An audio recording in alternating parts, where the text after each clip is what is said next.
pour trouver la solution, il faut identifier le problème. Et le problème majeur qu'on a, c'est qu'il n'y a plus de pognon, nulle part. Donc où il est ce pognon ? En fait, il est là. Et on nous le vole, c'est tout. Et le problème, c'est qu'on nous le vole depuis 1973. C'est la loi Pompidou-Giscard. Donc depuis, en fait, on paye des taux d'intérêt à des banquiers, à des banques privées. Voilà, on est un État à la merci des usuriers.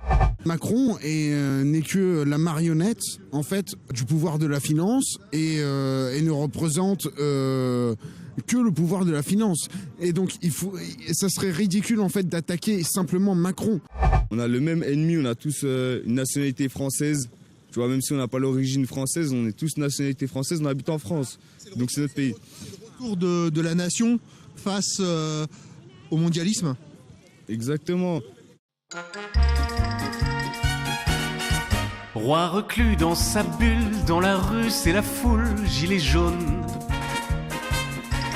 Spectateurs, levez-vous, il est l'heure du grand nous, gilet jaune. Bon, là, je prends mon plan, parce que là, il faut être précis et sérieux. Donc, le but du pouvoir, on l'a vu, c'est de rien lâcher, de gagner du temps. D'ailleurs, on voit que Macron a lâché un tout petit peu à un moment donné où il se sentait très en danger, mais très peu, puisqu'une promesse d'augmentation de 100 € du SMIC qui en fait était de 40, c'est très très loin de ce à quoi aspirent les Gilets jaunes et à travers eux le peuple français au niveau des changements profonds. Quand il taxe le fioul, qu'il taxe le gasoil, le Macron, il nous parle ravi de l'écologie, ce petit con. On peut déjà parler de ce qui a déjà été tenté et ce qui a échoué, c'est ce que j'appelle les contre-feux sociétaux. Donc on voit bien que le système, face aux Gilets jaunes, a essayé de remettre en place ces vieilles recettes qui sont en place depuis, comme je l'avais dit, le virage de la rigueur de 1983. Donc les féministes, ça a été tenté. Ça n'a rien donné. Les gays, avec les manifs anti-homophobie, ça n'a rien donné. Les écolos, ils ont tenté aussi, ça n'a rien donné. Et même le terrorisme islamique, qui n'a rien donné non plus. À part quelques morts qu'on peut déplorer, mais ça n'a rien changé à la mobilisation des Gilets jaunes et au soutien populaire des Gilets jaunes sur leurs revendications, qui, on le rappelle, n'ont rien à voir avec le féminisme, l'homophobie, l'écologie, l'islamisme. Ce qui ne veut pas dire qu'ils sont contre. Mais en fait, comme on l'a vu, parmi les Gilets jaunes, il y a pratiquement la moitié de femmes, mais elles sont sur des revendications sociales. À l'heure actuelle, si nous on est aussi présentes sur le terrain, c'est qu'avant tout on est des mamans. Et qu'à force de voir nos enfants manquer au quotidien, aussi bien sur les fins de mois, d'à manger correctement dans leurs assiettes, de ne pas pouvoir leur faire de sorties quand ils en ont envie, un cinéma, un McDo, une vie normale en fait, pas de vacances, c'est inadmissible. Ce qui est déjà apporté au bénéfice des Gilets jaunes, c'est que ça a marqué la fin des manipulations sociétales et le retour du social. Et le social, je le rappelle, dans le monde tel qu'il est, c'est essentiellement le rapport capital-travail. Nous qui avons un peu la rage, on leur adressa tous un message. Le temps ne fait rien à l'affaire, Macron nous prend pour des cons. Alors après, oui, il y a les solutions du système, puisque on voit que les contre-feux sociétaux n'ont pas marché. Déjà, ce sont des annonces. Alors il y a les annonces d'un possible remaniement gouvernemental. Alors je pense que la dissolution n'est pas du tout dans les solutions pensées par Macron, parce que s'il y avait aujourd'hui une dissolution, la République en marche s'écroulerait, alors que je rappelle qu'elle est par le coup de bluff de la présidentielle majoritaire à l'Assemblée. Or on voit que c'est n'importe quoi. Ce sont que des gens qui n'avaient aucune formation politique, se sont déjà à moitié d'ailleurs plus ou moins déballonnés, sont très menacés par le peuple, on le voit. Et donc s'il y avait aujourd'hui une dissolution, on risquerait d'avoir une très forte poussée à mon avis, de l'ex-Front National, un peu sans doute du mélenchonisme, et ça serait sans doute un effondrement du parti qui soutient Macron. Donc ça, je pense qu'il ne faut pas y compter. En revanche, l'idée d'une cohabitation peut être une des solutions système. On a vu d'ailleurs que Sarkozy, j'avais déjà parlé que du retour de Sarkozy avec le national-sionisme, Sarkozy qui à mon avis trépigne, parce que c'est un des types quand même qui a un peu de niaque et qui est quand même très vexé de s'être fait virer comme ça du pouvoir, à l'époque déjà par Hollande, ce qui n'était pas très glorieux, et qu'il n'a pas réussi à gagner la primaire. Je pense que lui, dans une période de risque, il est prêt à essayer de revenir. Donc il serait sans doute, lui, d'accord pour être, à un moment donné, pourquoi pas Premier ministre de cohabitation. Ça fait partie des solutions solutions qui sont dans les cartons. Aujourd'hui, il y a un effet de panique à cause des gilets jaunes et on va dire le système, le pouvoir est sur des tas et des tas de scénarios possibles. Donc il y a la cohabitation à droite avec Sarkozy qui est possible, et puis aussi ce vieux serpent de mer dont j'avais moi-même parlé dès la présidentielle, que j'avais dit que Macron serait très très vite à bout de souffle avec son thatchérisme là, et là qu'on voit au bout d'1 an et demi qu'on est pratiquement dans une phase de chaos révolutionnaire. Parce qu'il y avait l'idée d'appeler Mélenchon et de faire un gouvernement de cohabitation à gauche, Mélenchon incarnant sans doute les aspirations sociales, mais visiblement le constat c'est que même si ça fait partie des solutions qui sont dans les cartons du pouvoir, les gilets jaunes ne veulent pas de Mélenchon. On voit bien que Mélenchon, son public, c'est essentiellement les profs et les fonctionnaires, et que ça correspond pas du tout à la colère gilet jaune, qui, je rappelle, c'est le petit salariat, c'est-à-dire le prolétariat contemporain, et la classe moyenne entrepreneuriale. Et en réalité, ce que j'ai fait remarquer depuis des années, c'est que Mélenchon parle beaucoup du peuple, mais il n'en est pas. Et sociologiquement, les forces qui sont derrière lui ne sont pas le peuple non plus. C'est les profs, les fonctionnaires et le NPA résiduel. Donc voilà, Sarkozy, Mélenchon, les solutions système, elles sont là, cohabitation, mais pour l'instant, rien ne se décide. Qu'on ait 20 ans, qu'on soit grand-père, Macron nous prend pour des cons. Entre nous, plus de controverses, il n'est pas notre président. L'option militaire qu'il ne faut pas oublier, avec le personnage du général de Villiers, qui a quand même été pas mal mis en avant, qui a sorti un bouquin, et qui lui serait disponible parce qu'il est très très soumis au pouvoir otanesque. Et on peut imaginer que si le chaos s'aggravait, on pourrait aller vers la loi martiale, c'est possible. Nous étudierons toutes les procédures qui nous permettront de sécuriser plus encore. Donc l'état d'urgence, c'est possible ? Mais tout ce qui permettra de sécuriser plus, moi, j'ai pas de tabou, je suis prêt à tout regarder. Et d'appeler un militaire. Donc il y a la cohabitation, loi martiale avec De Villiers, tout ça est dans les cartons. Alors, je vais pas jouer au prophète. On est dans une période d'incertitude, de chaos, où il y a des tas de scénarios qui sont dans les cartons, mais rien ne se décide. Ne se décide précisément. Oligarque de la pire espèce, gigolo des 1%. Oligarque de la pire espèce, gigolo des 1%. Avec cette option militaire, il ne faut pas oublier qu'il y avait la stratégie Zemmour qui avait été mise en place avec le lancement de son dernier livre et qui a été, je dirais, bousillée par les Gilets jaunes, qui était effectivement la désignation d'un bouc émissaire facile, qui est le musulman et l'islamiste avec les attentats qui, à mon avis, sont relativement sous faux drapeau. Ça reste avec l'option, je dirais, de la loi martiale, une des options du pouvoir, et notamment du pouvoir sioniste, autant dire du pouvoir français, qui est la désignation d'un bouc émissaire musulman. Il faut reconnaître que le vivier est nombreux. Le shérif en question, il a le profil habituel du terroriste radicalisé, donc islam radical, multirécidiviste, issu de l'immigration. Il a le profil. Il y a eu l'attentat de Strasbourg. Il y a encore dans les cartons la possibilité d'essayer de justifier un pouvoir fort par de la ligne nationale sioniste. Et là, on reviendrait sur le Zemmour-Golnadel. Tout ça est quand même là, en latence et en possibilité.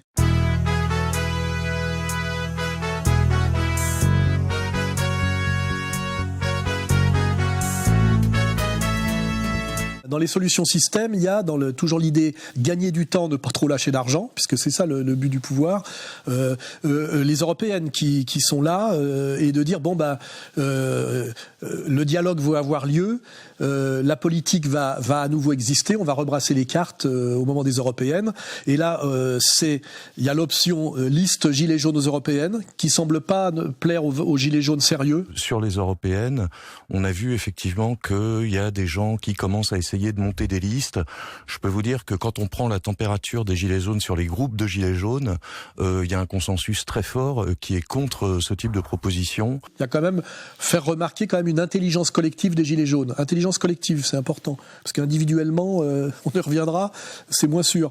Et dans cette option aller aux européennes, le grand gagnant serait Marine Le Pen et son Rassemblement national, ce qui est assez immoral, parce que je rappelle que Marine Le Pen n'a pas du tout vu venir la crise gilet jaune, et n'avait pas du tout pris cette option sociale qui était la mienne, que c'est celle que j'avais amenée en 2007 au Front National du temps de son père, et était elle totalement sur la ligne nationale sioniste, notamment avec son compère Alliot qui en fait des tonnes.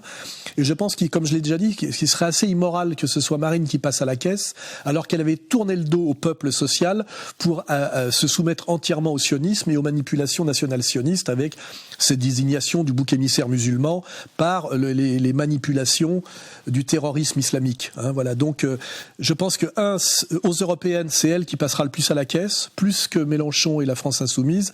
Et 2, c'est assez immoral parce que c'était pas du tout son option. Ça serait pour elle ce qu'on pourrait appeler une divine surprise. Vous me direz, ça serait pas la première dans l'histoire pour ce que le système qualifie d'extrême droite.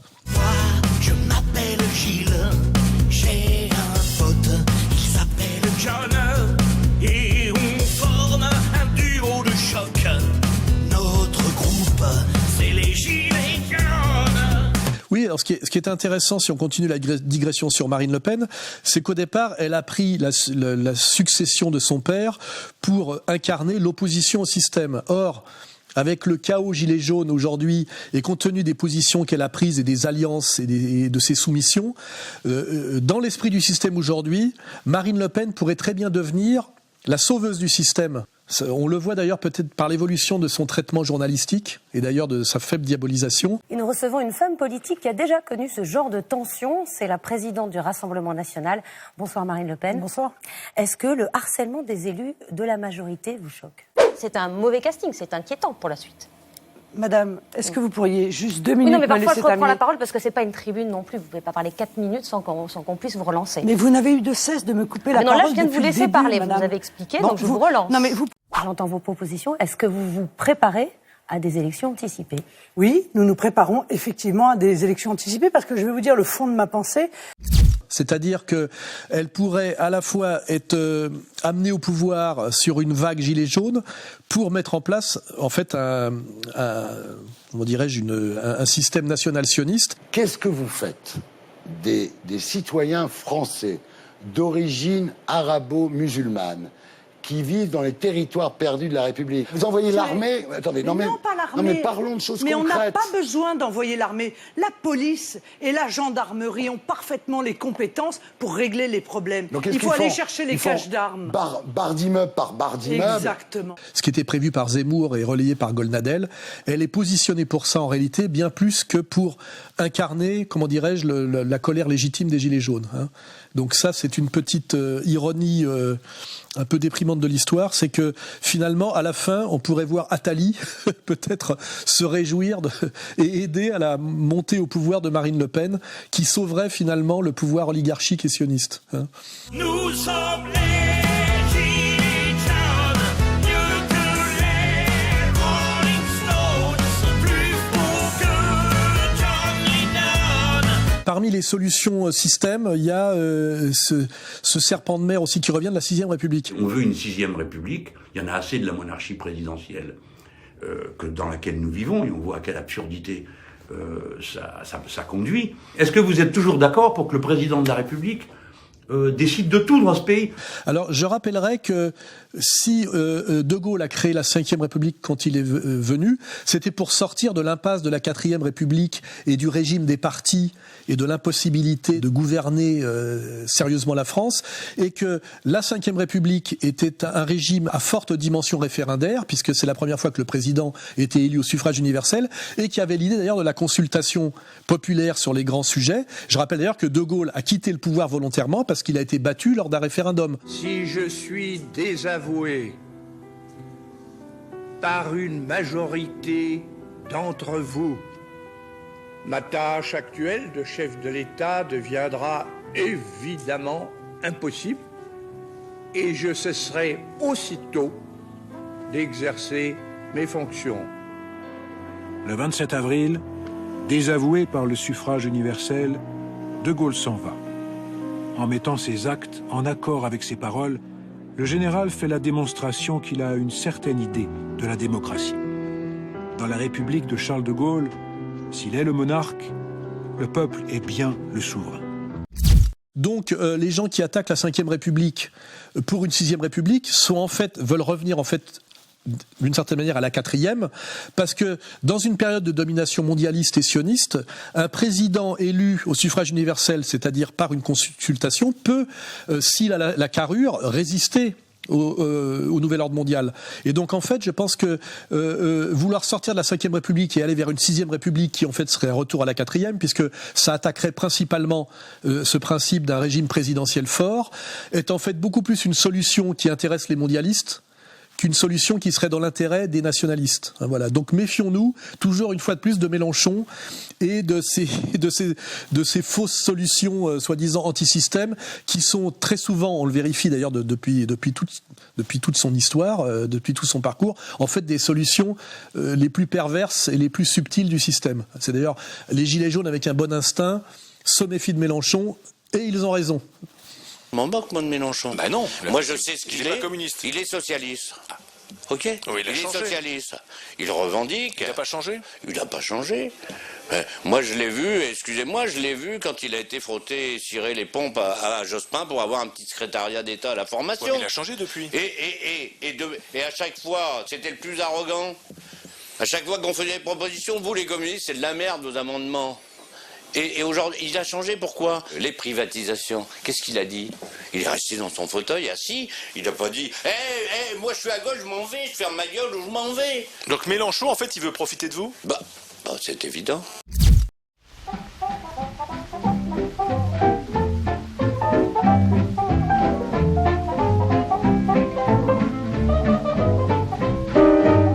Oui, alors après avoir passé en revue les solutions système, qui gagnaient du temps et ne pas lâcher d'argent par des trucs, on va dire, institutionnels, on a effectivement les solutions anti-système qui deviennent un peu nécessaires.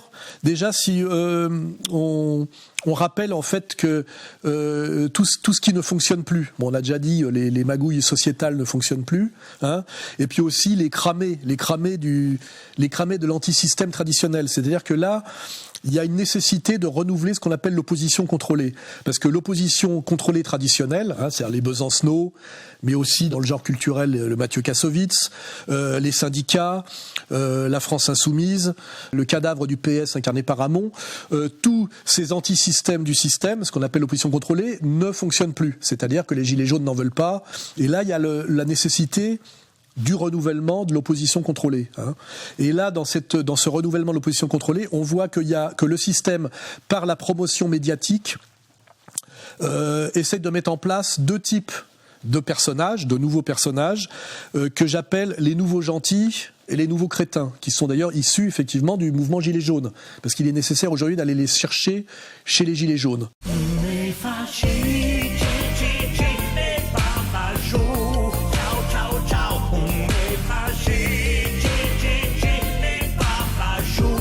Donc si je veux commencer par les nouveaux gentils, celui auquel il faut penser, sans d'ailleurs que ce soit péjoratif, c'est évidemment Étienne Chouard. Une démocratie digne de ce nom, c'est un régime dans lequel le démos a du kratos, le peuple a du pouvoir. Étienne Chouard, je rappelle que j'ai bien connu, on s'est fréquenté, on a beaucoup discuté ensemble, on a même fait je me rappelle d'une conférence qu'on avait faite ensemble, je crois, à Marseille. Donc je ne vais pas l'emmerder en remettant tout ça en ligne, parce que je crois qu'il est déjà très ennuyé qu'on lui parle de moi en permanence. Mais lui, c'est évident qu'il fait partie des nouveaux gentils, c'est-à-dire des gens que les Gilets jaunes trouvent très légitimes, qui correspondent aux aspirations des Gilets jaunes, qui ont compris le mensonge de la démocratie, et qui ont compris que la démocratie représentative était antidémocrate et que la seule démocratie réellement démocratique devait être une démocratie de type direct. Nous voulons instituer nous-mêmes notre propre puissance politique, ça ne tient même pas besoin de 10 mots, nous voulons instituer nous-mêmes notre puissance politique. Il y en a marre de voir instituer la puissance politique par les représentants, ce qui fait que les représentants Toujours, dans tous les pays, à toutes les époques, instituent leur puissance. Il y en a marre. On voudrait instituer nous-mêmes notre puissance politique. Quand vous voyez que sur les ronds-points, sur les péages, ils sont en train de s'approprier le référendum d'initiative populaire écrit par nous-mêmes, en toute matière, écrit par nous-mêmes. C'est très profondément subversif, ça. Chouard explique très bien tout ça, mais en revanche, il est contre la violence et il pense qu'on pourra passer de cette fausse démocratie à la vraie par du dialogue et de la concertation populaire. C'est trop tôt pour aller se friter avec les forces de l'ordre. Alors que quand on va être nombreux, écoutez ça, quand on va être nombreux à enfin vouloir la même chose, mais ça va advenir parce qu'on le veut. Quand un corps social veut, s'il est devenu largement majoritaire, alors là, nous devenons légitimes. Donc, c'est ce qui fait de lui un type légitime par rapport à la colère des Gilets jaunes, mais je dirais un type qui peut être intégré à l'opposition contrôlée, parce qu'effectivement, il s'oppose à la violence et à la violence révolutionnaire, et il valide le dialogue. Et le pouvoir est très content des gens qui sont pour le dialogue et contre la violence, parce qu'effectivement, on gagne du temps et on continue d'en fumer. Alors là, je vais faire une petite remarque avant d'oublier. Quand un homme du pouvoir vous dit qu'il est d'accord pour dialoguer et qu'il veut dialoguer, il faut comprendre que ça veut dire strictement « je veux essayer encore de t'enculer ». C'est ça que ça veut dire et rien d'autre, hein.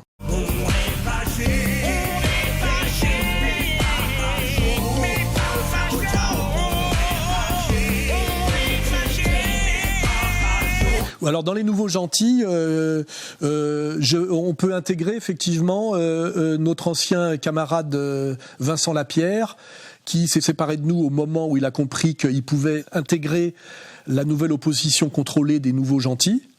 Donc il s'est dédiabolisé, même si on lui rappelle sa proximité avec moi. Autre chouchou des Gilets jaunes, c'est lui. Il s'appelle Vincent Lapierre. Alors lui, il fait des reportages. Il a un micro logoté avec ses initiales. Signe particulier, c'est un ancien proche d'Alain Soral et toujours un proche de Dieudonné. Dans tous ces sujets, il démonte les médias traditionnels. Et il est très populaire auprès des manifestants qui lui disent merci à chaque occasion. Vraiment, merci. À Média Libre, soutenez Vincent Lapierre.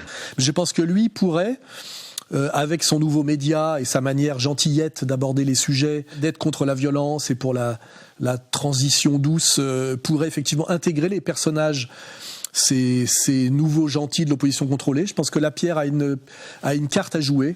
Il a juste à se séparer encore un peu plus se décoller un peu plus d'Alain Soral et d'Égalité et Réconciliation.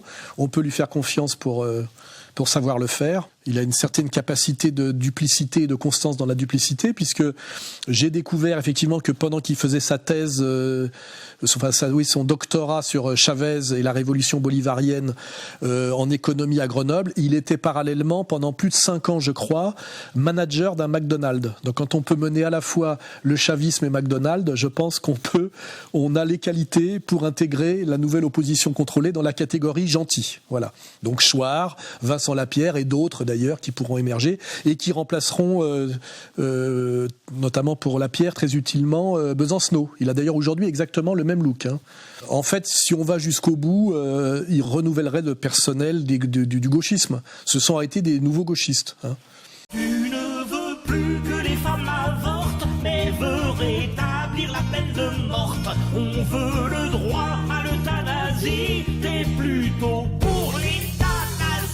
Sinon, il y a l'autre catégorie des nouveaux crétins. Alors, c'est un peu violent, mais vous connaissez mon style. Alors, là, je fais remarquer que le système a tendance à inviter de façon récurrente les gilets jaunes les moins formés, hein, et les moins performants politiquement. J'en ai vu des très bons. Plus ils étaient bons, moins on les revoyait. C'est que je ne peux pas imaginer une seconde qu'il annonce des mesures qui soient à 180 degrés de la mission pour laquelle il a été fabriqué. Parce que cet homme a été fabriqué 1 an avant l'élection, les Français ne le connaissaient pas, c'est le système médiatique, c'est la banque Rothschild qui ont fait en sorte qu'il arrive là où il est. Tout le monde dit l'ISF, on s'en fiche de l'ISF, c'est 4 ou 5 milliards. Faites une réforme sur la loi Rothschild. Et les deux figures qui émanent en ce moment, il y a le Drouet. Vous arrivez devant l'Élysée, vous faites quoi? On rentre dedans. 5 décembre dernier, sur notre plateau, Éric Drouet appelle les Gilets jaunes à marcher sur l'Élysée. Une provocation à son image. Très vite, Éric Drouet devient l'un des visages les plus médiatiques et emblématiques du mouvement des Gilets jaunes. Fin novembre, il est reçu par François de Rugy au ministère de l'écologie. Mais le dialogue n'aboutit pas. Alors Drouet est un chauffeur poids lourd de 33 ans, qui me paraît d'ailleurs assez légitime au départ, mais moi j'ai une certaine culture politique. Je vois que les médias et la police en l'arrêtant bêtement pour rien et en le mettant en garde à vue, et les médias en relayant systématiquement ses déboires, sont en train d'en faire un héros des Gilets jaunes. Il n'aura fallu que quelques minutes à Jean-Luc Mélenchon pour tweeter son soutien à Éric Drouet. Le leader de la France insoumise dénonce un abus de pouvoir et une police politique qui cible et harcèle les animateurs des Gilets jaunes. Lundi déjà, Jean-Luc Mélenchon disait toute sa fascination pour le leader controversé. Dans une note de blog intitulée « Merci Monsieur Drouet », il le comparait à Jean-Baptiste Drouet, révolutionnaire de 1791. Et comme moi j'ai une certaine culture politique, je me rappelle que c'est un chauffeur routier de 33 ans assez peu formé, même s'il a un instinct de classe.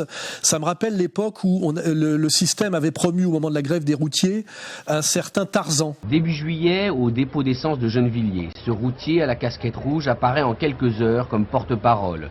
Poussé par ses collègues, les médias, le gouvernement, c'est Tarzan, de son surnom de cibiste. Au mois de septembre dernier, Tarzan s'était entretenu avec Pierre Bérégovoy des conditions de travail des routiers.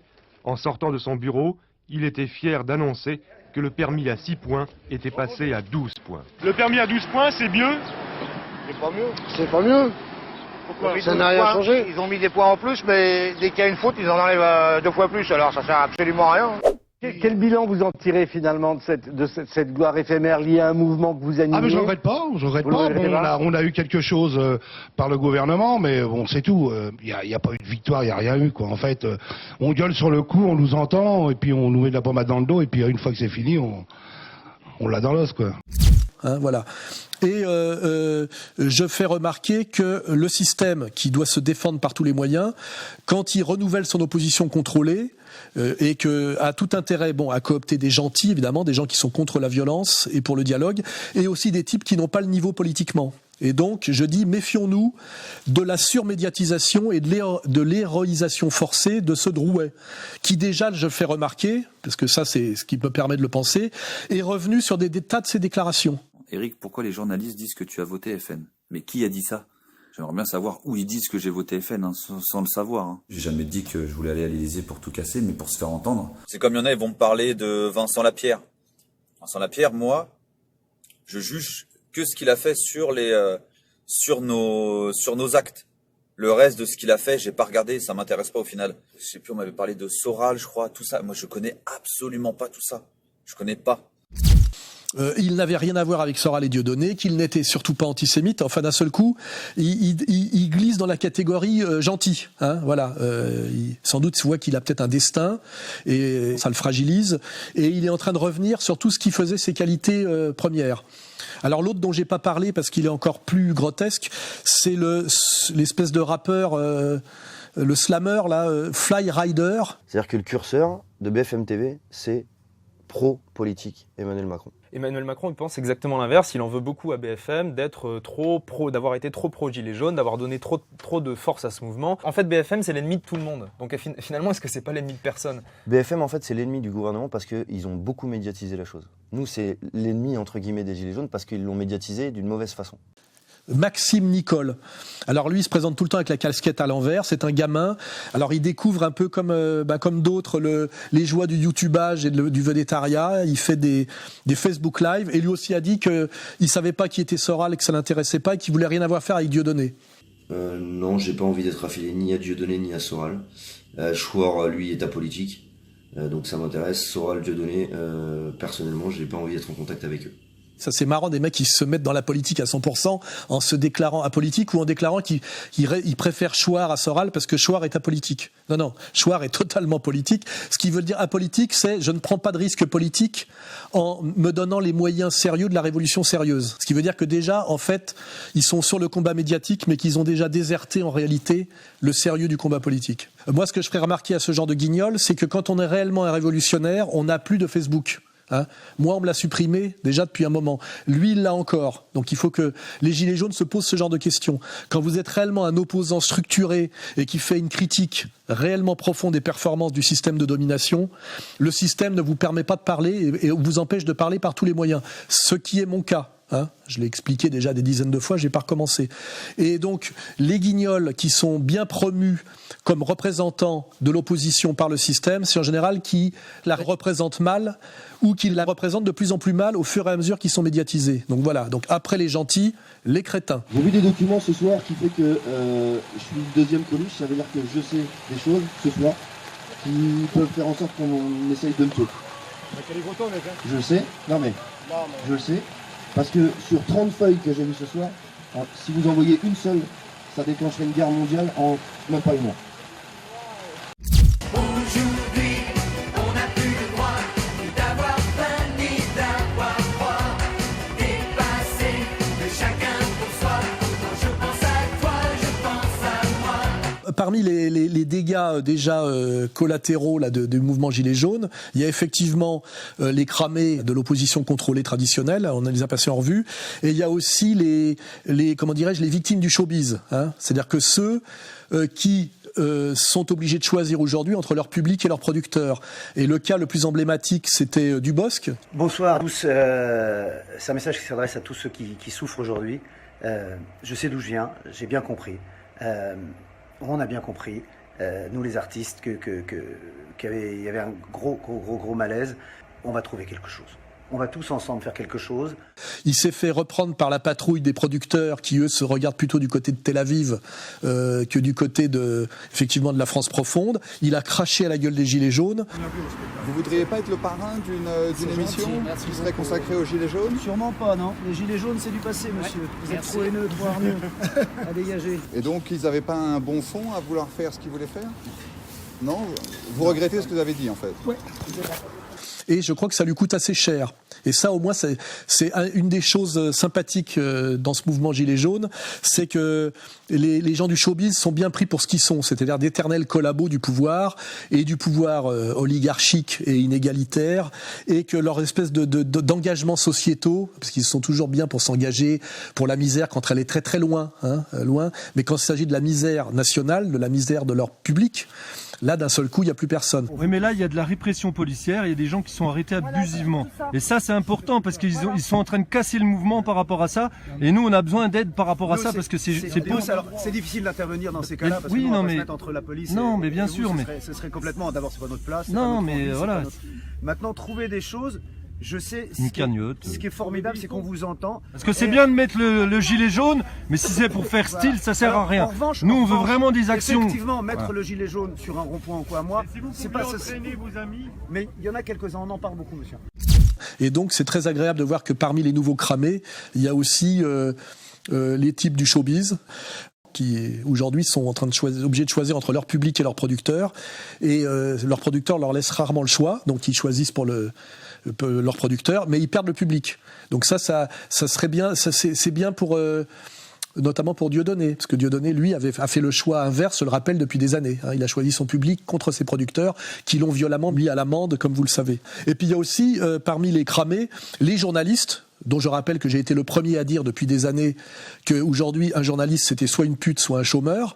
Là, les Gilets jaunes ont bien compris que ces journalistes qui sont sur le terrain, donc qui ne sont pas chômeurs, sont des putes, et ils sont très violemment pris à partie par les Gilets jaunes. Vous êtes tous des sales bâtards, vous enculez les gens.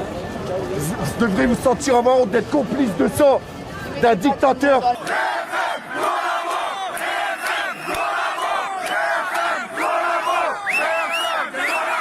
Je suis abasourdi par ce qu'on voit, par ce qu'on entend, par ces témoignages. On a l'impression que Hugo et Patrick, ils nous racontent ce qu'on vit dans des pays en guerre, dans des dictatures. Non, on est aujourd'hui en France. Moi, je ne suis pas corporatiste, mais ce qui se passe aujourd'hui, c'est quelque chose de grave. La disqualification des médias fait partie déjà des bénéfices de l'effet gilet jaune. Et ça permet de rappeler, comme le rappellent d'ailleurs régulièrement les Gilets jaunes quand ils interviennent dans les médias, que les médias français appartiennent à 9 milliardaires, c'est-à-dire à 9 agents du mondialisme oligarchique et bancaire, dont d'ailleurs le fameux Drahi, qui, je le rappelle, est un juif français qui a renoncé à sa nationalité française et qui est un sioniste de combat et part en plus de la magouille financière, qui a racheté sans argent à la limite de l'escroquerie, puisqu'il est d'ailleurs poursuivi aujourd'hui par ses actionnaires et que ses actions sont en voie d'effondrement, il a pu racheter comme ça la moitié des médias français. Voilà.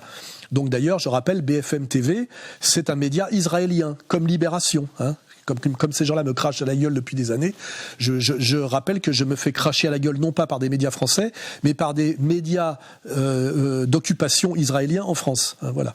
Cette année on va tout casser dans le Peura comme les Champs-Élysées. Gilet jaune. L'affaire est bouclée, la meuf a macro ses cheveux, je vais les lisser. Gilet jaune. Je vais les lisser. On se la met dehors à la fin du lycée. Le dash à Macron il est paralysant. Cette fois-ci on va pas le laisser. Gilet jaune. Je remarque que parmi les intellectuels de gauche officiels, le seul qui a soutenu les Gilets jaunes inconditionnellement, bien qu'il y ait dans les Gilets jaunes une dimension extrême droitière, c'est Éric Hazan. Si on veut absolument trouver quelque chose qui puisse être considéré comme un antécédent historique, oui, c'est l'insurrection ouvrière prolétarienne de juin 1848.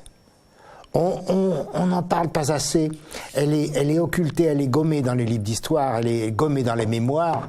J'ai écouté sa vidéo avec sympathie au moment où il y a eu cette espèce de petit rappel, c'est que quand la journaliste là du média, dont je rappelle qu'elle a été très longtemps journaliste au Nouvel Obs et qu'elle a incarné dans les années 90 toute la trahison et l'effondrement du journalisme de gauche authentique. Elle me crachait à la gueule à l'époque où on disait d'elle qu'elle avait les plus beaux seins de la rédaction. C'est Askolovitch qui m'avait fait à l'époque cette confidence. Elle a un peu vieilli aujourd'hui, mais là elle la joue quand même... je dirais presque révolutionnaire. Je rappelle un peu comme pour Plenel le passé journalistique de ces gens-là. Ils ont tapiné à mort à l'époque où des gens comme moi prenaient déjà la tangente et choisissaient la marginalité plutôt que la collaboration. Voilà. Donc c'est pour vous dire la légitimité des gens de Le Média. Je ne parlerai pas de l'inénarrable Gérard Miller. Donc Aude Lancelin pose la question à Éric Hazan.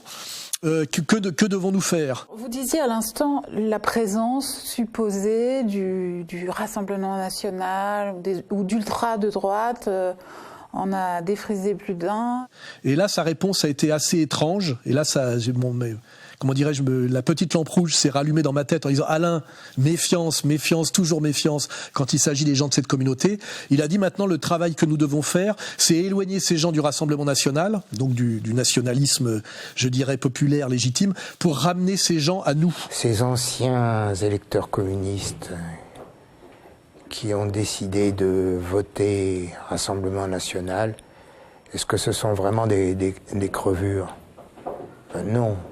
Non, il faut pas les traiter comme des crevures. Il faut les convaincre ? Il faut agir de manière à ce qu'ils se retrouvent là où ils doivent être, c'est-à-dire avec nous. De qui parle Éric Hazan quand il parle de nous ? Voilà. La question est posée, elle est ouverte. Gilet jaune, ils montent le prix, on va tout brûler avec l'essence. Gilet jaune, la tour Eiffel, on va la tèche dans tous les sens. Gilet jaune, dans tous les sens, on va la tèche dans tous les sens. Oui, alors parmi les solutions, on va dire, anti-système pour continuer à faire traîner et à pas trop sortir de pognon, il y a, je dirais, le nœud plus ultra qui est le RIC. Je vois que vous avez un panneau pour le RIC. Est-ce que vous pouvez m'en dire un peu plus ? Oui, bien sûr. On est beaucoup plus pour la démocratie participative que représentative. La seule et simple raison, c'est que nos représentants ne sont pas assez honnêtes. Et donc il faut les contrôler. Et pour cela, on a besoin de droits abrogatoires et révocatoires. Là, pour les élus, c'est notamment révocatoire. Et il n'y a que le RIC comme solution non violente, pacifiste.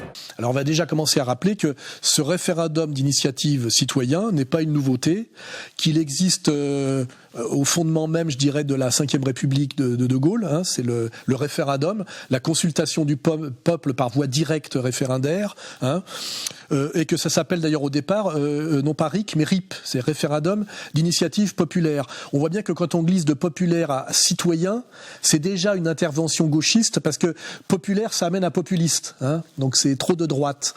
Donc le RIC, ça existe depuis longtemps, c'est le RIP.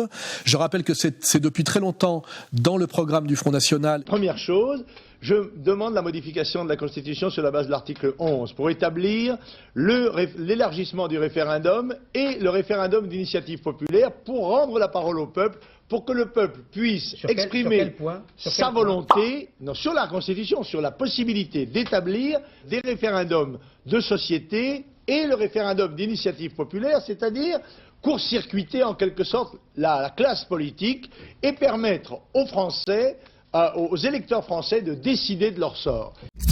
Et je pense qu'il serait quand même aussi temps de rendre hommage aux anciens. Je rappelle que Jean-Marie Le Pen, qui a 90 ans aujourd'hui, est quand même le doyen de la résistance au système, et que quand même il a... Quand on gomme la diabolisation médiatique, il est quand même celui qui, pendant des années, a incarné la colère légitime du peuple, c'est-à-dire le populo manipulé et spolié, et la classe moyenne, c'est-à-dire ce qu'il faut assumer comme le poujadisme. N'oubliez pas que le poujadisme est un mouvement de petits commerçants à l'époque qui commençait à se faire ratiboiser par la grande surface. Donc j'en profite pour rappeler que il n'est pas très élégant, il n'est pas très moral de ne pas rendre hommage à Jean-Marie Le Pen à travers le mouvement des Gilets jaunes. Jean-Marie Le Pen a peut-être été, mérite peut-être le titre de premier gilet jaune de France, historiquement. D'abord, il faut rendre la parole au peuple. Parce que de toute évidence, le peuple n'a plus rien à voir dans cette espèce de cloaque nauséabond dans lequel pataugent nos hommes politiques, s'auto-amnistiant les uns les autres. La France n'a plus que le décor d'une démocratie, mais la réalité d'une dictature minable, la démocrature. Ou si vous voulez, la République.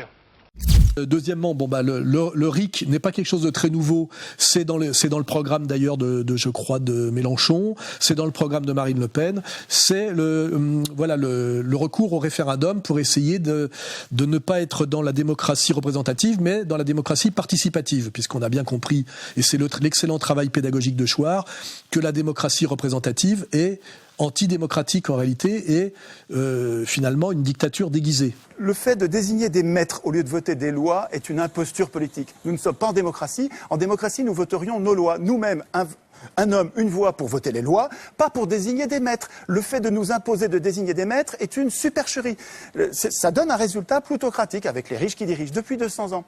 Donc, ce qui est intéressant à dire sur le RIC, c'est que le RIC, c'est en fait une discussion préalable sur les conditions de possibilité du RIC.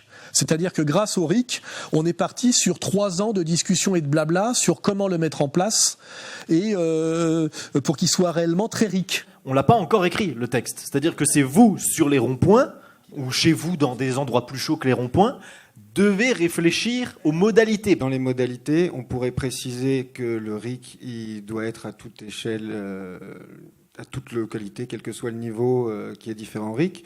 Ou alors on peut se contenter d'un RIC simple et de prendre quelques temps pour réfléchir, pour mettre en place des RIC à échelle locale qui fonctionnent peut-être différemment, avec des assemblées citoyennes. Donc moi, je rigole un peu sur le RIC, et ce que je remarque, c'est qu'aujourd'hui, absolument tout le monde est d'accord, même Éric Zemmour et même moi. Le problème, c'est effectivement quand le RIC. Et là, je crois que je dois faire ma remarque assez rapidement, c'est que pour qu'il y ait le RIC, il faut d'abord faire la révolution. Et la révolution, pour la faire, il faut l'imposer au pouvoir qui ne rendra pas le pouvoir. Et là, c'est là où je réponds à Chouard. C'est une discussion qu'on a depuis des années, lui et moi. C'est que le pouvoir ne va pas rendre le pouvoir parce qu'on lui aura bien expliqué qu'en réalité, il est illégitime et qu'il ne représente pas la vraie démocratie. Si la gauche et la droite arrivent à tomber d'accord sur le fait que le peuple peut décider lui-même des questions qui lui importent et des normes qu'il veut mettre en place, on va avancer. D'ailleurs, ça m'étonne. Il suffirait que Emmanuel Macron annonce cela à 20h, par exemple, et là, ça changerait tout. Avec un bémol, parce que... Le pouvoir sait très bien qu'il est antidémocratique, et quand il voit qu'il n'arrive plus à berner le peuple, il recourt à la violence. À la menace et à la violence. La dernière action du pouvoir macronien est d'avoir acheté pour des centaines de milliers d'euros de flashballs à répétition à 5 coups. C'est ce qui est en train de se mettre en place. Donc, pour pouvoir imposer le RIC, il va falloir d'abord faire la révolution. Et la révolution n'arrivera pas par le RIC. Ça, c'est un mensonge que j'ai déjà montré du doigt très clairement à Étienne Chouard il y a des années, puisque nous avons longuement discuté ensemble, et qui vient en fait de la trouille d'Étienne Chouard. Étienne Chouard est un gentil, il a peur de la violence. Donc il se ment à lui-même. Il se ment à lui-même, il dit bon, si vraiment on est beaucoup à discuter du RIC, à un moment donné le pouvoir va comprendre que vraiment le peuple est pour le RIC et que le peuple a compris que la démocratie était une escroquerie, et donc le pouvoir gentiment va rendre le tablier. Si on est nombreux et concentrés comme au laser, sur un point, et qu'on s'est pas gouré, le point il est malin, il est causal, il va tout changer, on veut écrire nous-mêmes la Constitution, putain, là si on est des milliards à dire on veut écrire nous-mêmes la Constitution, il va se passer quelque chose dans l'histoire des hommes. Là, ce que vient faire le pouvoir récemment, je le rappelle, c'est verser des primes aux forces de l'ordre et verser des méga-primes aux élites militaires. Je ne crois pas que le pouvoir s'apprête à rendre le pouvoir par le RIC parce qu'il a compris que la vraie démocratie, c'était la démocratie participative. Le pouvoir s'apprête à accepter la discussion sur le RIC, c'est-à-dire le dialogue pour gagner du temps et ne pas lâcher de pognon, tout en préparant le plan B de la dictature policière et militaire. Et c'est là, effectivement, que les gentils comme Chouard, avec leur RIC, seront finalement compris pour ce qu'ils sont, c'est-à-dire des gens qui ont été intégrés malgré eux par trouille ou par glissement successif à l'opposition contrôlée, afin que finalement rien ne change et qu'on reste dans ce qui intéresse le plus le pouvoir aujourd'hui, qui est le dialogue. C'est-à-dire, on blablate, on change rien et on continue à vous enculer en espérant que les choses se tassent, que la colère se calme, que l'usure, l'entropie. Voilà. Donc, c'est ma conclusion, je vais bien le préciser. Le RIC, c'est très bien, mais pour ça, il faut d'abord faire la révolution. Il n'y aura pas de révolution par le RIC. C'est clair, et je crois que ça, même Chouard et les gentils le savent, les crétins peut-être qu'ils n'ont pas les moyens de le comprendre, mais il faut être très clair là-dessus. Le RIC, en fin de compte, ça finit par être de l'enfumage, présenté comme ça. Qui c'est qui prend le taxi? Les gentils.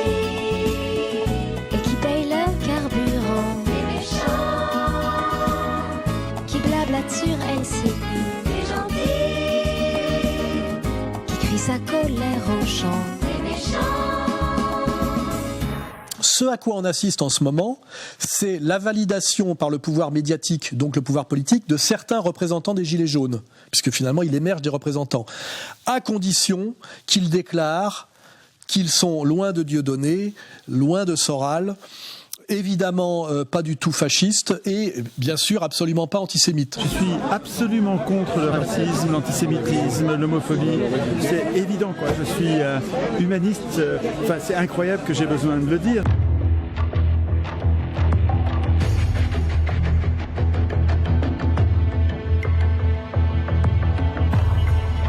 Donc moi, ce que je fais remarquer en bon logicien politique, c'est que ce n'est pas au pouvoir de choisir ses opposants en fonction des critères du pouvoir et des critères de la domination. Donc si je poursuis cette logique un peu plus loin, par définition, un vrai opposant au pouvoir sera affublé de tous les qualificatifs négatifs et disqualifiants que le pouvoir a mis en place pour disqualifier ses opposants.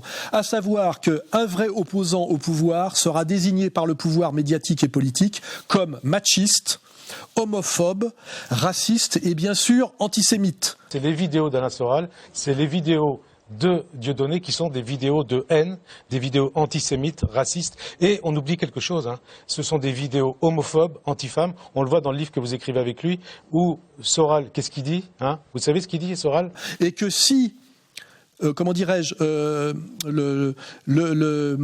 gilet jaune consomme de s'éloigner de Soral et de ses qualificatifs infamants, au lieu de répondre ce que je viens de vous répondre, c'est-à-dire que ce n'est pas à vous de me donner, de désigner les qualités qui doivent être les miennes. Et je refuse de tomber dans ce piège, je refuse de répondre à ces questions. Attention, quand on accuse le président de la République d'être sorti de la banque Rothschild, c'est très dangereux. Vous n'avez pas dit Crédit Agricole ou BNP. C'est pas là qu'il travaille. Ça pourrait avoir des relents antisémites. Attention. Ah non, je vous en prie, pas ça. Non, c'est scandaleux. Je rappelle qu'il est très étrange qu'un travailleur qui arrive et qui dit qu'il en a marre de la surfiscalité qui lui tombe sur la gueule et qui l'empêche de nourrir ses enfants, il est très étrange qu'un journaliste de BFM lui pose la question, via Routel Krief, de savoir s'il ne serait pas antisémite. C'est une question hors sujet, c'est une question obscène, et c'est une question qui dit beaucoup plus par la question que ce qu'elle devrait vouloir dire par la réponse, vous voyez ? Qui fait de l'économie, les gentils, et qui est à court d'argent, les méchants, Selena Rothschild, Bercy, les gentils. Alors là, on va pousser même la question encore un peu plus loin, parce que moi je suis de ceux qui assument ce genre de qualificatif infamant, et surtout qui détricotent toute la manipulation et la domination qu'il y a derrière. C'est que ce n'est pas à la communauté juive organisée et au pouvoir juif français de demander aux Gilets jaunes s'ils ne sont pas antisémites. C'était aux Gilets jaunes de demander à la communauté juive organisée si elle est bien du peuple et du peuple du travail et du peuple de France. C'est dans ce sens-là qu'il faut poser la question. Et compte tenu des déclarations de tous les représentants officiels de la communauté juive qui se sont tous déclarés très hostile aux Gilets jaunes et donc à ce qu'ils représentent, c'est-à-dire au peuple de France, c'est plutôt à la communauté juive organisée de prouver qu'elle est du côté du peuple, et pour l'instant, c'est très loin d'être le cas. C'est vrai que dès le premier acte, j'ai senti, dans cette volonté factieuse d'aller à l'Élysée, d'aller chercher le président de la République, dans cette violence, dans cette rage nihiliste et sans but, j'ai senti quelque chose de mortifère. Vous allez chercher où l'argent, les gars ? Vous allez prendre où ? La spontanéité qui vient de ce mouvement, moi, je trouve extrêmement malsaine. Les gars, voyagez, vous allez voir qu'on est dans une des meilleures démocraties au monde. Ce que je n'aime pas dans le mouvement des Gilets jaunes, c'est qu'ils disent « nous sommes le peuple ». Et ça, c'est une escroquerie intellectuelle. On n'est pas dans une période révolutionnaire, il faut pas arrêter de trucs, mais on est dans une période de tentation autoritaire. Je vous dis, le type de société qui peut émerger de ces tendances, moi, ça me fait peur. Et ce qui d'ailleurs se comprend parfaitement en bonne logique sociologique et économique, c'est que globalement, la communauté juive est plutôt bénéficiaire du nouvel ordre mondial et bénéficiaire de ce qu'on appelle la crise, alors que les Gilets jaunes en sont les victimes. Donc on peut parfaitement comprendre, effectivement, que la communauté juive, globalement, pour des raisons parfaitement explicables économiquement et sociologiquement, soit hostile aux Gilets jaunes. Mais ce n'est pas aux Gilets jaunes d'expliquer qu'ils ne sont pas antisémites, c'est aux Juifs aujourd'hui d'essayer de se rapprocher du peuple des Gilets jaunes et de démontrer par leurs actes qu'ils sont du peuple de France et de la communauté nationale, qui, et comme je viens de le dire, est très loin d'être le cas, comme je peux le démontrer à la fois historiquement, économiquement, sociologiquement et théologiquement. Les gentils seront là pour paître vos troupeaux. Les fils des gentils seront vos laboureurs et vos vignerons. Mais vous, on vous appellera prêtre de Yahvé, on vous nommera ministre de notre Dieu.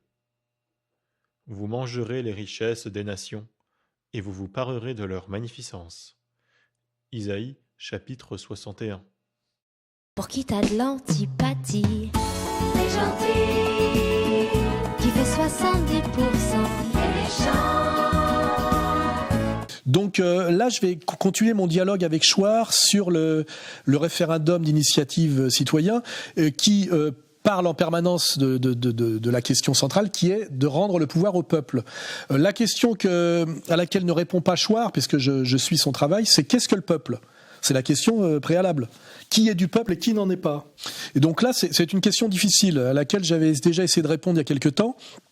C'est déjà la question que Chouard n'aborde pas, qui est la question de la lutte des classes. À l'intérieur du peuple, il y a des intérêts antagonistes. Le peuple n'a pas... Enfin, je veux dire, la bourgeoisie fait partie du peuple de France. Et les couches moyennes salariées, les cols blancs, les petits chefs qui sont finalement les accompagnateurs salariés de la mondialisation et donc de la crise, font partie du peuple de France aussi. Dans un mouvement référendaire, ils n'ont pas les mêmes intérêts que les victimes de la mondialisation, qui sont aussi du peuple et qui sont, je le dis, le petit salariat qu'on appelle le nouveau prolétariat et la petite classe moyenne qui sont les petits propriétaires de leurs moyens de production. Le référendum ne fera que prolonger et porter la lutte des classes dans un référendum. Cette question-là, elle n'est pas posée ni résolue par le RIC. Et puis après, il y a si on peut pousser un peu plus loin, c'est comment définir ce que c'est que le peuple. Pour moi, un peuple, c'est une famille. Et on peut très bien appartenir à plusieurs familles. Les gentivirus, c'est une famille pour moi. C'est des gens que j'aime bien, on se comprend bien, on s'aime bien. Je pense que la définition du peuple ne peut s'opérer que négativement. C'est qui n'est pas du peuple. Et là, il faut en avoir forcément une définition de combat. C'est-à-dire, quand on parle de peuple, c'est des périodes de crise. Quand il n'y a pas de crise, on n'en parle pas. Aujourd'hui, on parle du peuple en souffrance, du peuple qui l'a dans le baba, du peuple qui est martyrisé par le pouvoir, du peuple qui est martyrisé par les ennemis du peuple. Or, les ennemis du peuple font aussi partie de la communauté nationale, et donc du peuple, je veux dire, au sens non polémique, et non, je dirais, non combatif du terme. Et là-dessus, je crois que Chouard est assez absent. Il faudrait qu'il prolonge la réflexion. Donc moi, je propose une définition. C'est « et du peuple ». celui qui produit et qui reproduit ce que j'appelle le principe de réalité. C'est-à-dire, il y a la question du travail, et du travail productif. Donc, il faut d'abord se poser la question de ce que c'est que le travail et le travail productif. Donc, qu'est-ce que c'est que le parasitisme, hein ? Et aussi la question de l'identité, quand on parle de reproduction. Hein ? C'est-à-dire, finalement, si on additionne la question du travail et la question de l'identité, et du peuple, le travailleur français. Ce qui est d'ailleurs la définition même du gilet jaune, mais ça veut dire que le travail, c'est une question très, très, très complexe, hein, puisque c'est travail productif, donc c'est pas travail parasitaire, c'est pas absence de travail, c'est pas exploiteur non plus. Hein, et là, il y a la question de un entrepreneur est un travailleur et pas forcément un exploiteur. Comment dirais-je, un salarié responsable des ressources humaines peut être un exploiteur bien qu'il soit un salarié moyen. Moi, je ne suis pas violent, mais la manière dont je fais les choses est violente. Convoquer comme ça, appeler quelqu'un au téléphone, lui dire tiens, tu peux passer dans mon bureau ? Oui, tout de suite. Et puis quand la personne arrive, ne se doutant de rien, lui dire bonjour, assieds-toi, tu vas quitter l'entreprise tout de suite. Je ne suis pas violent, je ne frappe pas, je n'insulte pas. Mais l'acte en lui-même est d'une violence inouïe. Donc là, toute cette discussion sociologique, économique, qui d'ailleurs a beaucoup à voir avec la sociologie marxiste, Chouard est totalement absent de cette question. Il est tellement dans la question constitutionnelle qu'il a oublié il ignore ou il a oublié ou il n'a pas parlé du reste. Il va falloir qu'on redialogue, lui et moi, sur ces questions qu'il n'aborde jamais et qu'à mon avis, il ne maîtrise pas beaucoup. Hein, voilà. Puisque en fait, il est arrivé au sérieux par la question de la question constitutionnelle en 2005 sur le référendum. Donc j'ai l'impression qu'il manque de culture sur des tas de sujets, ou alors effectivement il est tellement spécialisé il s'est tellement spécialisé dans ses assemblées constituantes, ses ateliers constituants, qu'il a oublié les questions fondamentales. C'est le peuple, qu'est-ce que c'est ? Avant de parler du pouvoir du peuple, c'est le peuple, qu'est-ce que c'est ? Qui en est, qui n'en est pas ? Voilà.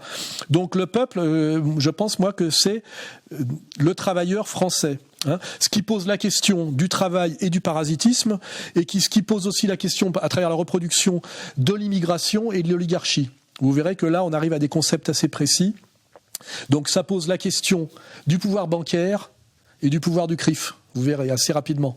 Hein, c'est-à-dire de ce qui est pour ou contre le travailleur français dans sa conception la plus élargie, la moins sectaire et la moins gauchiste. C'est comme un génial spectacle permanent. Et vive les banques et vive le Parlement.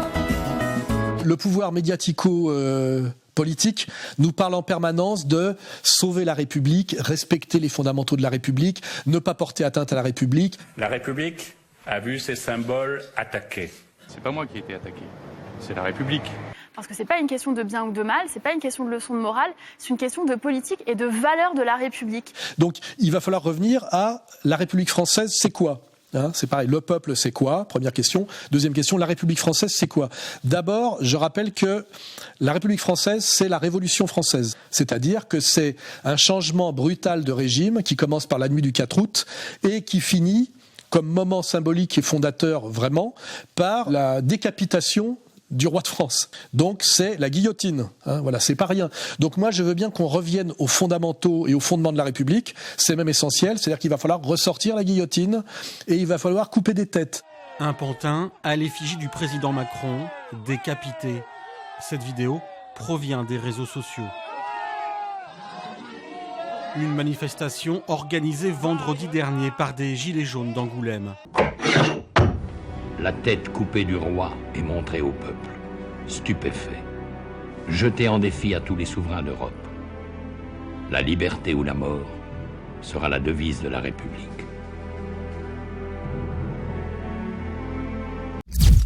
La question suivante, c'est qu'est-ce que la République est devenue, puisqu'elle n'est plus la République de la guillotine et de la Révolution française. Eh bien, elle est devenue la confiscation et la trahison de la promesse égalitaire par un pouvoir de l'argent que j'appelle moi, pour pas dire, reprendre des termes des années 30, la plutocratie de réseau. Hein, voilà.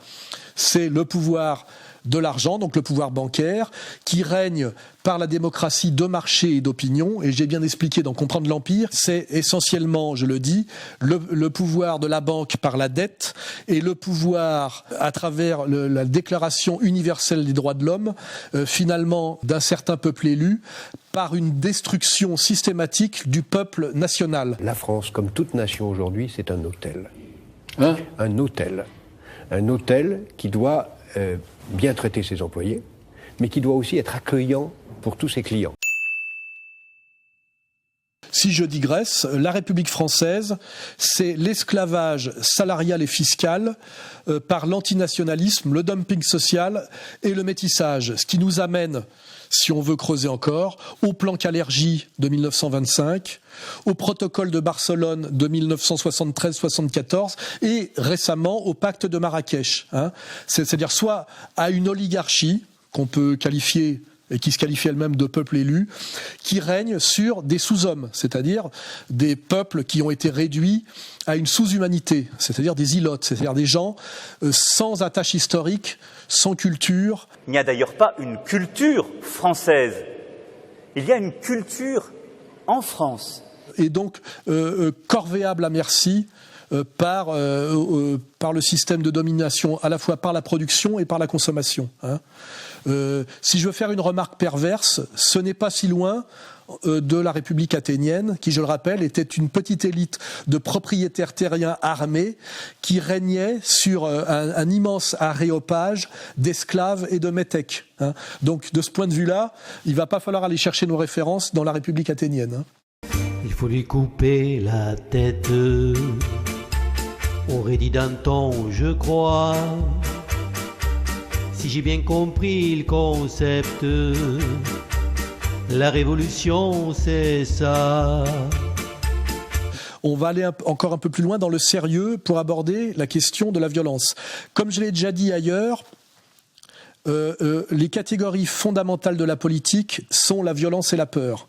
Quiconque prend le pouvoir se dote d'une armée pour menacer à l'extérieur et d'une police pour menacer à l'intérieur. Il n'y a pas de pouvoir qui s'exerce autrement que par la violence ou la peur. La peur, c'est la menace de violence quand c'est pas la violence.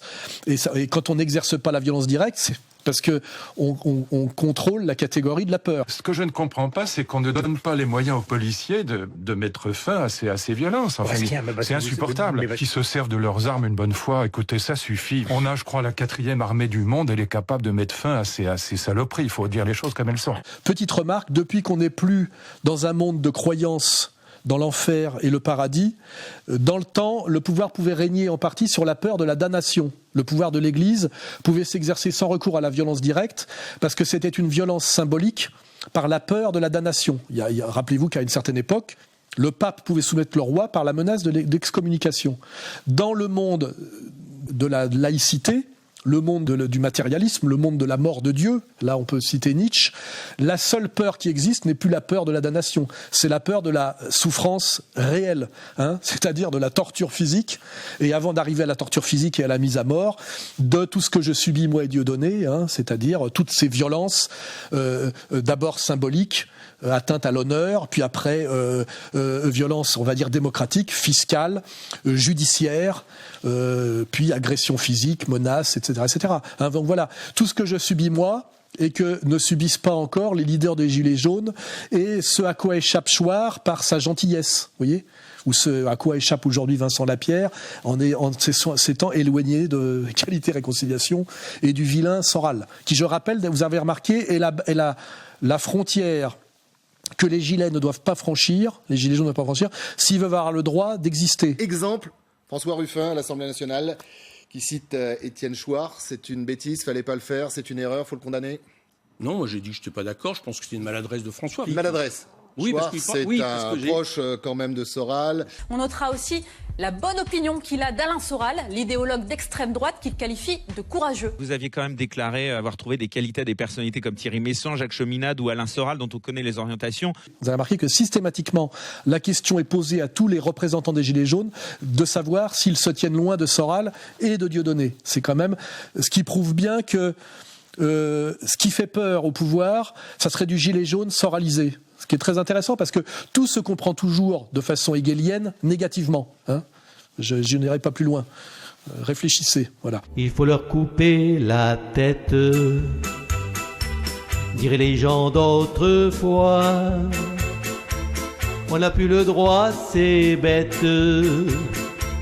C'est pas nous qu'on fait les lois. Donc une fois qu'on a dit que la violence et la peur étaient au fondement de la politique, il faut revenir à des penseurs politiques sérieux, et notamment à Georges Sorel, qui est le théoricien de la violence politique, de la violence légitime. Le rôle de la violence nous apparaît comme singulièrement grand dans l'histoire, pourvu qu'elle soit l'expression brutale et directe de la lutte des classes. Rien ne se fait que par la violence. Il faut seulement qu'elle s'exerce non plus de haut en bas, comme autrefois, mais de bas en haut. Il ne faut pas examiner les effets de la violence en partant des résultats immédiats qu'elle peut produire, mais de ses conséquences lointaines. Premier constat pour valider Sorel, les seuls résultats que les Gilets jaunes ont obtenus, c'est-à-dire la suppression des taxes qui devaient être mises en place au 1er janvier, je rappelle, taxes sur l'essence, sur le gaz, sur l'électricité, si le gouvernement y a renoncé, c'est à cause de la peur et de la peur de la violence des Gilets jaunes, notamment des épisodes des Champs-Élysées et de l'Arc de Triomphe. Augmenterez-vous, comme prévu, les taxes sur les carburants le 1er janvier? Oui, le 1er janvier, oui. Oui, 1er janvier, le président l'a dit, on a fixé un cap et on va tenir ce cap.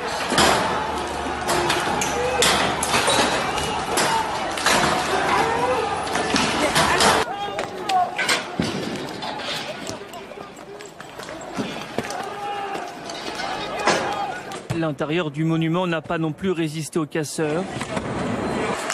Boutiques, musées, moquettes, rien n'a été épargné. Mais aucune taxe ne mérite de mettre en danger l'unité de la nation. Outre l'abandon de la hausse de la taxe carbone, Édouard Philippe a annoncé le gel des tarifs du gaz et de l'électricité cet hiver et le renoncement à durcir le contrôle technique automobile avant l'été. Une déclaration en ce sens a été soumise aux députés et adopté sans surprise par 358 voix contre 194. Ils ont réellement fait sous eux à ce moment-là et ils ont concédé par la peur et à cause de la violence quelque chose qu'ils n'avaient jamais concédé avant. C'était la première fois depuis 1983 que le régime revenait sur des décisions antipopulaires, je le rappelle. Donc ça valide mon analyse et les thèses de Sorel, à savoir que le vrai, levier de la politique, c'est la peur et c'est la violence. Donc la question est-ce que nous, les jeunes, on peut continuer et vivre si on n'est pas dans la violence? Parce que tout ce qu'a accepté Macron, c'est parce qu'il y a eu des casseurs qui n'avaient rien à voir, qui ont tout pété. Sinon, il n'aurait pas fait, il n'aurait rien accepté. Alors après, une fois qu'on a dit ça, toute la question politique est de savoir comment orienter la violence dans la bonne direction, c'est-à-dire pour le processus révolutionnaire, c'est de diriger la violence vers des objectifs légitimes et cohérents, et pour le pouvoir, cette violence étant inéluctable, de la dévier vers des objectifs illégitimes et incohérents. Je sais qu'il y a des gens qui ont tenu des propos antisémites, je suis pro-palestinien, j'ai un survêtement avec le drapeau de la Palestine. Mais on ne peut pas laisser des personnes aujourd'hui tenir des propos anti-juifs, c'est pas possible, c'est pas l'image des Gilets jaunes, c'est pas notre combat. C'est pas le combat des Gilets jaunes. Criminels! Les juifs sont des criminels! Rentrez-vous! Enculés! Je donnais président! Allez, tiens! Chanel de 85! Casse-toi! Sale façon de merde, va! Le pouvoir donc se défend en essayant de dévier une violence inéluctable vers des objectifs illégitimes, c'est-à-dire que ce soit pas lui la victime de la violence. Et pour ça, aujourd'hui, on voit très bien qu'il y a deux cibles. Il y en a que deux. Et ça rejoint quand même pas mal l'idéologie égalité-réconciliation.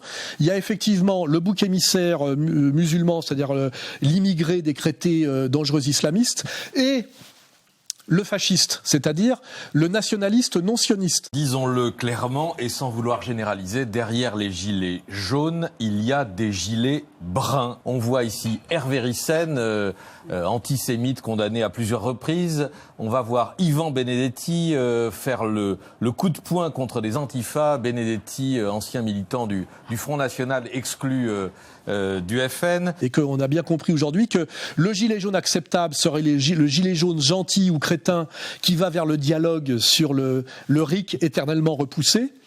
puisque on est sur les préalables du RIC, et que par contre le gilet jaune, qui lui sera décrété ennemi de la République et à combattre à mort, sera, quand il n'est pas le musulman islamiste, sera le fasciste, le populiste assumé, et c'est-à-dire le nationaliste non national-sioniste. Ce qui est assez intéressant, puisque c'est quand même les deux catégories sur lesquelles je me fonde pour résister depuis des années. Moi, je pense qu'on est clairement deux catégories, et je reviens à cette histoire de réconciliation nationale d'Alain Soral, qui n'était jamais un sujet qui m'a tellement parlé non plus. J'ai jamais été...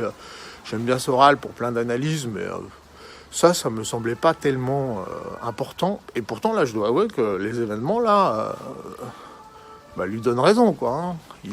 Là, maintenant, je trouve que ça s'impose, quoi. On a besoin d'une réconciliation nationale entre ces deux types de prolétariat. Il y a moyen de se comprendre, il y a moyen de très bien vivre ensemble, mais pour ça, il faudrait qu'on passe du temps ensemble, et surtout que t'es pas un enculé au milieu qui passe son temps à dire « Regarde, c'est des racistes, regarde, c'est des islamistes », tu vois, ça aiderait. Taxempo, on a les deux,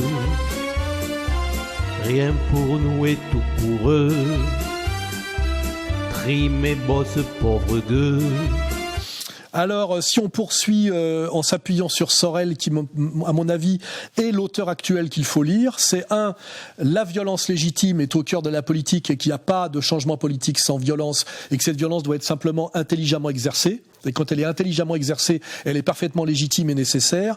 Et deuxièmement, l'outil en fait de la violence quand elle n'est pas directement physique, c'est la violence économique contre le système qui est la grève générale. Si l'idée de grève générale était une pure chimère, comme on le dit si fréquemment, les socialistes parlementaires ne s'échaufferaient pas tant pour la combattre. Quand il s'agit de la grève générale, nos politiciens ne se contentent plus de réserves compliquées. Ils parlent avec violence et s'efforcent d'amener leurs auditeurs à abandonner cette conception. Seule la grève générale peut paralyser le système et pousser le pouvoir à négocier ou à rendre les armes. Tant qu'on est dans des grèves sectorielles, ce qui est la stratégie et le rôle finalement dévolu aux syndicats officiels, et ce qui fait d'ailleurs que les gilets jaunes d'instinct ne croient plus dans les syndicats.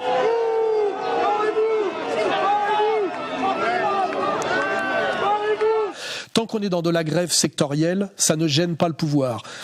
Pour démontrer ça, il y a 30 ans, depuis 1983, on va dire, de lutte inefficace par de la grève sectorielle systématiquement méprisée par le pouvoir et qui n'a pas empêché d'aggraver la relation capital-travail. Et si je veux prendre l'exemple le plus significatif, c'est la grève des cheminots.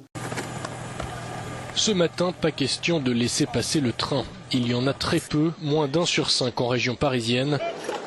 Les scènes se répètent. Ce mardi, coup d'envoi d'une grève de 3 mois des cheminots. Et déjà, certains perdent leur calme. Il y a des tas de gens qui se lèvent pour gagner le SMIC, qui travaillent en usine sans aucun avantage, avec le risque de se faire virer du jour au lendemain. Donc arrêtez, quoi. Arrêtez d'empêcher les gens d'aller bosser, arrêtez de défendre vos petits acquis comme ça. Cette grève sectorielle bien, manipulée par les syndicats officiels des cheminots n'a absolument pas empêché la fin du statut du cheminot.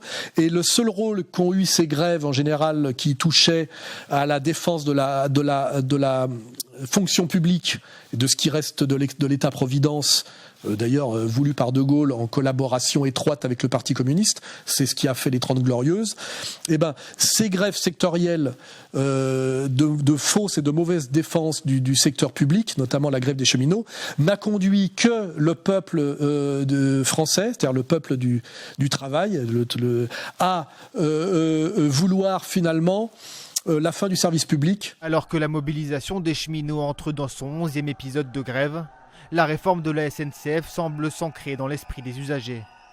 Selon un dernier sondage, 65% des Français souhaitent que le gouvernement aille jusqu'au bout de la réforme. Ce qu'on voit, c'est que nous, on est pris en otage, on peut pas travailler correctement.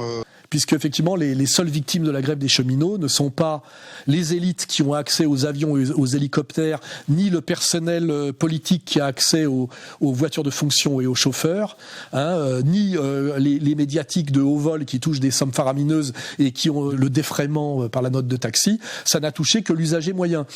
Si la grève des cheminots a été menée par des gilets jaunes, ils auraient fait la gratuité de la SNCF. Ça aurait conduit à l'adhésion du peuple et à la volonté de sauver les services publics. Alors que la grève des cheminots telle qu'elle a été menée par les syndicats collabos n'a fait que hâter la volonté du peuple de destruction des services publics et de privatisation de la SNCF pour que les trains marchent. Voilà, ça s'est clairement démontré.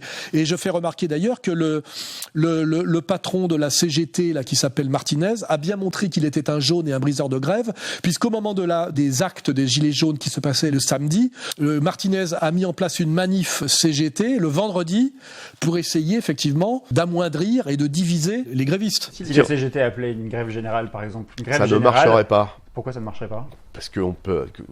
sur quoi ? Bien rappeler, l'efficacité théorique d'un Sorel, hein, la violence légitime et la grève générale. Tout le reste, pour moi, c'est de l'enfumage. Hein. Dans leurs gilets jaunes fripés, ils s'en allaient manifester. Dans le petit matin frileux, les gueux, ils sortaient tous les jours de la semaine pour crier la coupe est pleine, ils se battaient pour qu'on vive mieux. Oui, ça, par la réflexion théorique, on peut comprendre que l'équivalent au niveau de la manif de la grève générale, c'est la manif sans lieu, ni début, ni fin, ni parcours déclaré. La manif traditionnelle est exactement l'équivalent de la grève sectorielle, c'est-à-dire que vous déclarez à la préfecture une journée de manif avec un trajet imposé, un itinéraire imposé qui en général est Nation, Bastille, République. Comme je l'ai déjà dit bien avant que Fly Rider ait pris conscience de ce qu'était la politique, c'est des pauvres qui défilent pour rien devant d'autres pauvres. Et pendant ce temps, l'oligarchie serre les fesses. Et ça dure une journée et elle reprend, le pouvoir par ce travail constant des réseaux qui, eux, sont sur les rendez-vous hebdomadaires des loges, vous voyez. Et le meilleur moyen de démontrer tout ça, une fois de plus par un exemple, c'est de rappeler l'échec de la Manif pour tous. La Manif pour tous est un mouvement de la bourgeoisie française, donc de la classe moyenne française, d'une très grande ampleur contre les lois qui allaient être imposées au peuple de France contre sa volonté. Là, effectivement, s'il y avait eu un référendum, ça ne serait pas passé, qui étaient les lois sur le mariage homosexuel avec derrière la PMA et la GPA, qui allaient venir derrière. Je rappelle que ces mouvements très importants de protestation qui s'appelaient la Manif pour tous, donc c'était des révolutions familiales sur une question sociétale fondamentale, la famille. On rappellera que la famille est au fondement de la civilisation, et que la destruction, pour arriver à l'ilotisme final, soumis au nouvel ordre mondial, une des clés de la destruction, en dehors de la dette et de l'immigration incontrôlée et débouchant sur le métissage, c'est la destruction de la famille et de la cellule familiale, de la différence des sexes et du patriarcat. Cette manif pour tous avait amené plusieurs fois plus d'1 million de gens dans la rue. Et à un moment donné, on a vu effectivement des gens qu'on a amenés sur l'esplanade des Invalides, 800 000 personnes ou 1 million de personnes, des familles avec des enfants. Et à la fin de cette manif, une journée entière, le mot d'ordre a été dissolution. Je vous rappelle que nous sommes un mouvement pacifiste et pacifique. Nous vous remercions. Et après le moment de dispersion, ça n'est plus la manif qui est aux commandes, c'est monsieur Manuel Valls. C'est-à-dire que ça n'a servi strictement à rien, les lois sont passées. Si, à un moment donné, ce million de personnes avait été, dirigé non pas par des traîtres et des manipulés, je rappelle Frigide Barjot, la reprise en main de ce mouvement par l'UMP, et surtout le refus de Marine Le Pen, à l'époque d'ailleurs conseillé par Philippot, de prendre ce mouvement en main sous prétexte que c'était très secondaire la famille. Là, c'était quand même une catastrophe au niveau stratégique. Il y a eu ça, il y a eu le national-sionisme et ça, pour disqualifier Marine Le Pen. Eh ben, si ces gens qui étaient 1 million de personnes sous la Tour Eiffel avaient dit « nous marchons sur l'Élysée » comme sont capables de le dire les Gilets jaunes, en disant ceux qui veulent rentrer chez eux, rentrent chez eux, il serait resté au moins 500 000 personnes. On aurait eu des familles avec enfants qui auraient marché sur l'Élysée, ça faisait tomber le régime. La police, les CRS ne pouvaient pas tirer sur des femmes, des familles et des enfants. Ils auraient investi l'Élysée très facilement. Or, les responsables ont sonné la dissolution et ça n'a rien donné. Je déclare cette manifestation terminée et vous invite, après cette journée de défilé, à rentrer calmement chez vous.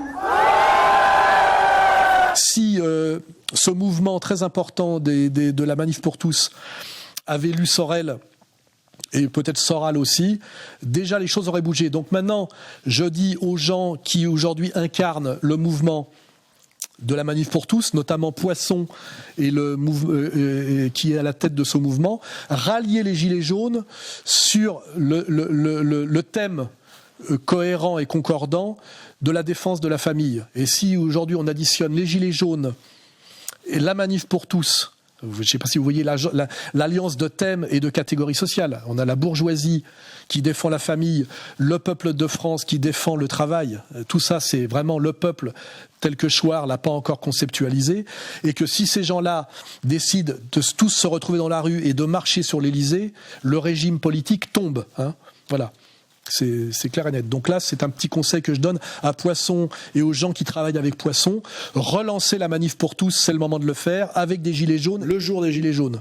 On sait bien que ton boulot, c'est de taper les vilains, mais quand même des fois tu crois pas que les vrais vilains, c'est ceux qui t'envoient pour nous cogner, et en plus avec l'argent de nos impôts.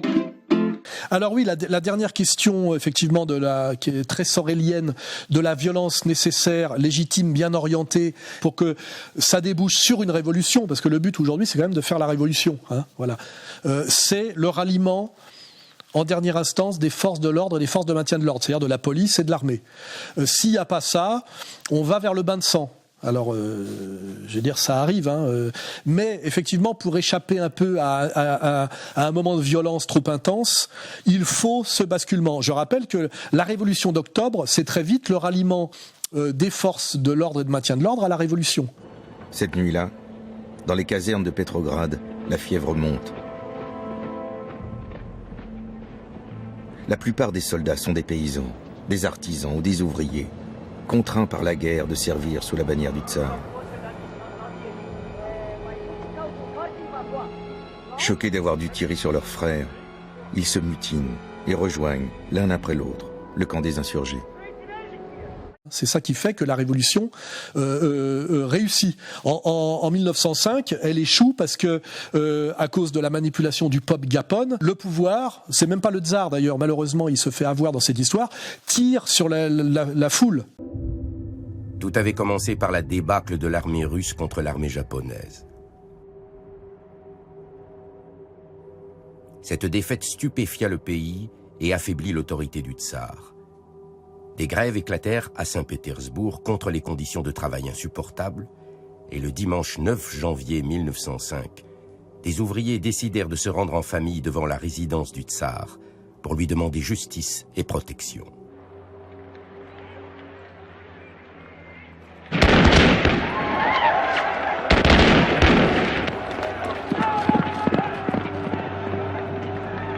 Il y eut 200 morts, beaucoup de femmes et d'enfants.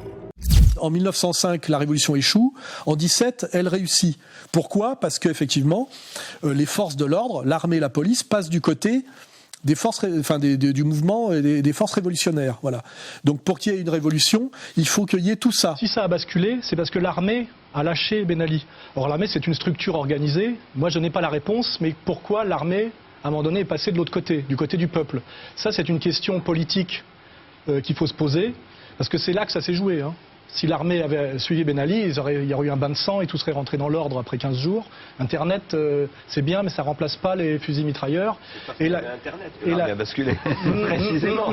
Ce n'est pas si sûr. Je rappelle que la clé donc révolutionnaire, c'est que les forces de l'ordre basculent du côté de la révolution pour que les fusions de sang soient limitées simplement au bottage de cul de l'oligarchie. Parce que ces gens-là sont très peu nombreux. Alors que le peuple en colère, lui, c'est des masses entières. Donc si on veut aller vers le moindre bain de sang pour rejoindre les gentils comme Chouard, il faut effectivement non pas renoncer à la violence, mais faire en sorte que la violence s'exerce légitimement contre les 1% oligarchiques qui nous martyrisent et non pas contre le peuple en colère. Ça nécessite que les forces de l'ordre rallient la révolution. Depuis le début de la crise, de nombreux policiers se suicident. Qu'en pensez-vous ? Il faut vraiment qu'ils nous rejoignent. Ils font partie du peuple et c'est des citoyens comme nous. C'est ce qui maintient encore le pouvoir de Macron et de tout ça. Si eux, ils viennent de notre côté, c'est fini. Il n'y a plus qu'un mince filet de CRS qui nous sépare qui sépare Macron du peuple. C'est ça, je pense. Et c'est là où, en dehors des ateliers constituants, il va falloir commencer, pour montrer qu'on est des vrais révolutionnaires, à prendre langue avec les forces de l'ordre qui ne sont pas passées du côté de la trahison oligarchique, c'est-à-dire les forces de l'ordre qui n'ont pas intégré la franc-maçonnerie. Là, on commence à être dans le très très sérieux politique.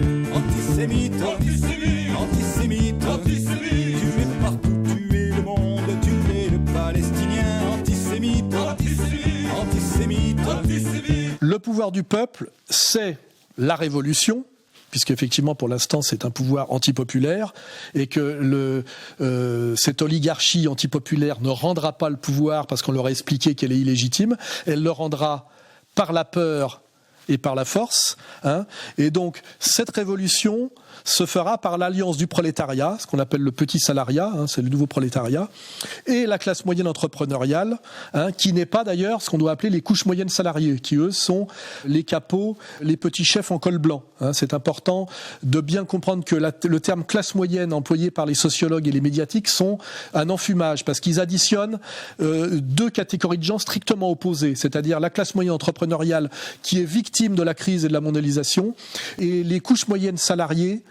qui sont les cols blancs collabos, qui eux sont des bénéficiaires de la mondialisation.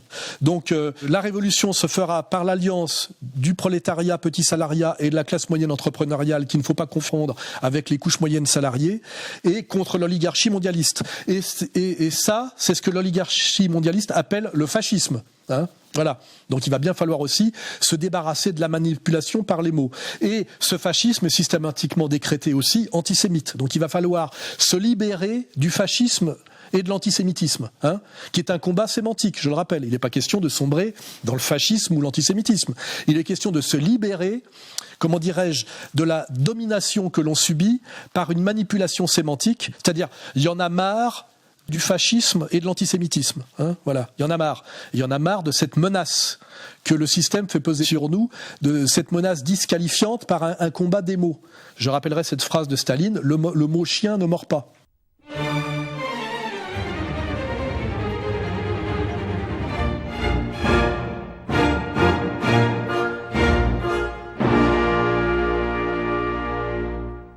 Alors là, on va continuer effectivement à s'enfoncer dans le sérieux en s'appuyant sur l'histoire.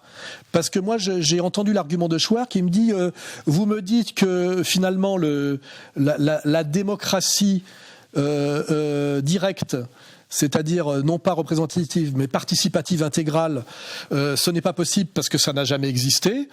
Oui, et pourquoi pas l'utopie ? Moi, j'ai l'impression que c'est un petit peu utopique. Mais c'est super que ce soit utopique. Les utopies, c'est ce qui n'a pas encore été essayé. C'est pas parce que c'est jamais arrivé, quelque chose était beau, vous le rêviez et c'est jamais arrivé, c'est pas parce que c'est jamais arrivé que ça n'arrivera jamais. Je rappelle que utopie, utopos, ça veut dire que ça n'a pas de topos, c'est-à-dire que ça n'a pas de point d'ancrage, ça n'a pas de réalité. Voilà. Alors moi, j'aimerais bien que Chouard ait raison, mais si on s'appuie sur l'histoire, jamais aucune période de trouble, de basculement fondée sur des choses sérieuses, c'est-à-dire de la lutte des classes, de la colère légitime, d'un système illégitime, obscène et à bout de souffle, n'a débouché sur un pouvoir de type anarchique, ou quelque chose de type autogestionnaire, ce qui chez Chouard serait de la démocratie participative intégrale. Si on prend l'exemple effectivement de ce grand basculement qu'est la Révolution française, après une période de désordre et de chaos, de redistribution des cartes, le peuple a réclamé le retour de l'ordre et a finalement validé et amené au pouvoir Napoléon Bonaparte, c'est-à-dire un militaire. Lorsque Bonaparte arrive d'Égypte, la France est quasiment au bord de la guerre civile. La situation financière est catastrophique et les frontières menacées. Le peuple est écœuré.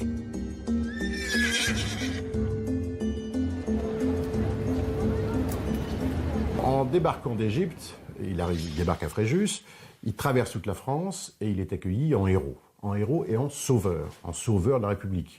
Les gens lui disent ça, c'est des termes qu'on entend, on a les témoignages de ça. Si on prend plus proche de nous, après le problème de, on va dire, le chaos parlementariste de la 4e République qui n'arrivait pas à gérer la question de la décolonisation et finalement de la liquidation de notre empire colonial, comment on s'en est sorti ? En appelant De Gaulle au pouvoir, c'est-à-dire un général, je le rappelle, qui a mis en place la 5e République et qui a appliqué la tradition bonapartiste. Le 4 septembre 1958, le général de Gaulle soumettait au peuple français le texte de la Constitution qui allait devenir l'acte de naissance et la charte de la 5e République. Le président de la République doit être plus fort que les partis et que l'Assemblée. L'exécutif doit pouvoir gouverner. Ça fait 12 ans que De Gaulle le dit, alors De Gaulle le fait. Avec sa constitution, il met fin au régime parlementaire et s'installe comme notre premier souverain démocratique. Si on veut prendre des exemples plus récents, le chaos qui a succédé à l'effondrement de l'URSS après la période de transition Helsinki, qui correspondrait à du macronisme, ça a amené au pouvoir un colonel du KGB, enfin de l'ex-KGB FSB, c'est-à-dire Poutine, au Venezuela, pour essayer d'échapper à l'impérialisme américain et à ses méfaits sur l'Amérique latine. Ça a mené au pouvoir un militaire qui s'appelle Hugo Chavez. Et récemment, quand on a essayé de putcher Erdogan, finalement, le peuple turc a voté le renforcement du pouvoir présidentiel d'Erdogan par un référendum, je le rappelle, malgré toute l'opposition oligarchique mondialiste. Et si on veut revenir à des exemples plus troublants, après le chaos de la Première Guerre mondiale, en Italie, le peuple a amené au pouvoir, je rappelle, le peuple a amené au pouvoir un ancien instituteur socialiste qui s'appelait Mussolini. À peu près à la même période, après le chaos post-effondrement du tsarisme et la période de latence bolchevique, est arrivé au pouvoir en URSS Joseph Staline pour incarner la volonté populaire. Il l'a relativement incarné, il suffit de voir le peuple qui s'est pressé à son enterrement. Rappelez-vous de ça. Et dans l'Allemagne, d'après le chaos dû à la défaite de la Première Guerre mondiale, puis la période qu'on appelle la République de Weimar, où une certaine communauté régnait sur un peuple affamé, humilié et en souffrance, le peuple a amené au pouvoir un certain Adolf Hitler. 13 Jahre lang haben sie wirtschaftlich, politisch bewiesen, was zu leisten sie fähig sind. Eine Nation wirtschaftlich zerstört, den Bauernstand ruiniert, den Mittelstand verelendet, die Finanzen in reichen Ländern, in den Kommunen zerrüttet, alles bankrott und 7 Millionen Arbeitslose. Sie können sich finden, wie sie sich finden wollen. Dafür sind sie verantwortlich. L'oligarchie en place a raison de s'inquiéter, de la colère populaire des Gilets jaunes, car si cette colère va jusqu'au bout, en allant vers le sérieux et la logique que je vous ai expliqué, on ne va pas du tout aller vers le RIC, mais on va aller vers une révolution nationale et sociale portée par quelque chose qui a à voir avec la tradition bonapartiste et césariste, et qui d'ailleurs mettra sans doute en place le RIC, d'autant plus d'ailleurs que ce RIC sera en harmonie avec ce pouvoir césariste et bonapartiste. C'est-à-dire que, exactement comme De Gaulle au départ n'avait pas peur du référendum parce qu'il savait que le référendum le validerait, un César demain et un Bonaparte demain qui prendra le pouvoir contre l'oligarchie mondialiste au nom du peuple, du travail national et social, pourra mettre en place le RIC, car ce RIC, à mon avis, validera et renforcera son pouvoir tant qu'il ne trahira pas effectivement le peuple. Puisque cette idée en fait du despote éclairé, c'est qu'en général c'est une figure qui est portée par le peuple parce qu'il incarne les intérêts du peuple, il est le champion du peuple, et que pour des raisons anthropologiques, tout pouvoir sérieux et légitime finit toujours comme ça, parce que sinon on est dans l'aberration anthropologique, on est dans l'utopie, c'est-à-dire quelque chose qui n'a pas de réalité anthropologique. C'était, je dirais, la fin de la conversation que j'ai eue avec Chouard il y a des années, et j'ai conclu que, en fait, sa volonté de ne pas aller au-delà du RIC était justifiée, en fait, par sa gentillesse, l'envers de gentillesse qui est sa peur profonde de la violence. Voilà, et notamment de la violence qui pourrait s'exercer contre lui, car je rappelle qu'il est prof dans un lycée. Donc il est soumis au pouvoir fonctionnaire, ce qui n'est pas mon cas. Ce qui peut expliquer déjà le virage que nous avons pris. C'est que moi, je suis totalement libre et totalement persécuté, car comme il l'a très honnêtement reconnu, je suis un résistant. Vous avez dit au journal Le Monde au sujet d'Alain Soral, pour moi Alain Soral est à gauche parce qu'il se bat contre les privilèges, c'est un résistant. Et alors, oui, c'est un résistant. Oui, c'est vrai que c'est un résistant. Et alors, c'est un résistant. Ce qu'il n'est pas tout à fait, car moi je suis un résistant pourchassé et persécuté, il ne l'est pas tant que ça.